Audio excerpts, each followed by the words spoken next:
नमस्कार, मी रुशाली यादव सारंग. महत्त्वाच्या घडामोडींचा वेगवान आढावा घेणार आहोत. मात्र त्यापूर्वी मुंबईतल्या घाटकोपरमधील महत्त्वाची बातमी. घाटकोपरमधल्या होर्डिंग दुर्घटनेमध्ये 14 जणांचा मृत्यू झालाय तर 88 जण जखमी झालेत. काल झालेल्या वादळी वाऱ्यामुळे घाटकोपरमध्ये पेट्रोल पंपावर होर्डिंग कोसळलं आणि या घटनेमध्ये 14 जणांना आपला जीव गमवावा लागला.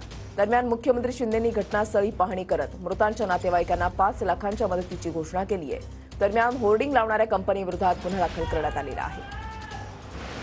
कालच्या दुर्घटनेची दृश्य आपण पाहताय आणि आज सकाळची ही दृश्य आपण पाहताय. होर्डिंग जे आहे ते बाजूला काढण्यासाठी आणि या ठिकाणी रेस्क्यू टीम अजूनही या ठिकाणी आहे. रेस्क्यू ऑपरेशन अजूनही सुरू आहे. कालची आणि आजची ही दोन दृश्य आपण स्क्रीनवर पाहताय. काल किनारपट्टी भागामध्ये वादळी वाऱ्यासह पावसानं हजेरी लावलेली होती. मात्र सोसाट्याच्या वाऱ्यामुळे अनेक ठिकाणी जनजीवन काहीसं विस्कळीत झालं. मात्र घाटकोपरमध्ये हे भलं मोठं होर्डिंग जे आहे ते कोसळलं आणि याच्यामध्ये जीवितहानी सुद्धा फार मोठी झालेली आहे.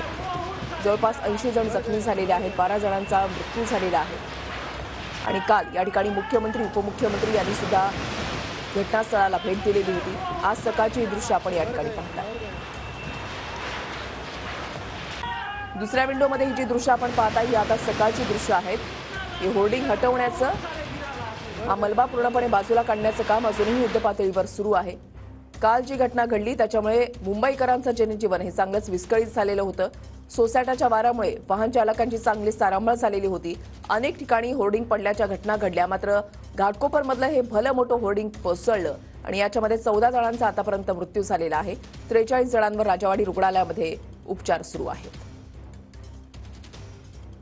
जे होर्डिंग आहे, ज्या होर्डिंगच्या बद्दल देखील चौकशी करण्याच्या सूचना मी दिलेल्या आहेत आणि महापालिका आयुक्तांना सांगितलेलं आहे की जेवढे मुंबईतले होर्डिंग आहेत या सर्व होर्डिंगचं स्पेशल ऑडिट करा, स्ट्रक्चरल ऑडिट करा आणि जे विदाऊट परमिशन, विदाऊट लायसन्स आहेत हे सर्व कापून टाका, त्यांच्यावर गुन्हे दाखल करा आणि त्यांच्यावर कठोर कारवाई करण्याच्या सूचना मी दिलेल्या आहेत. माननीय मुख्यमंत्र्यांची चर्चा करून आम्ही या संदर्भात एक उच्चस्तरीय चौकशी देखील सांगितलेली आहे, ती अनाऊन्स केलेली आहे.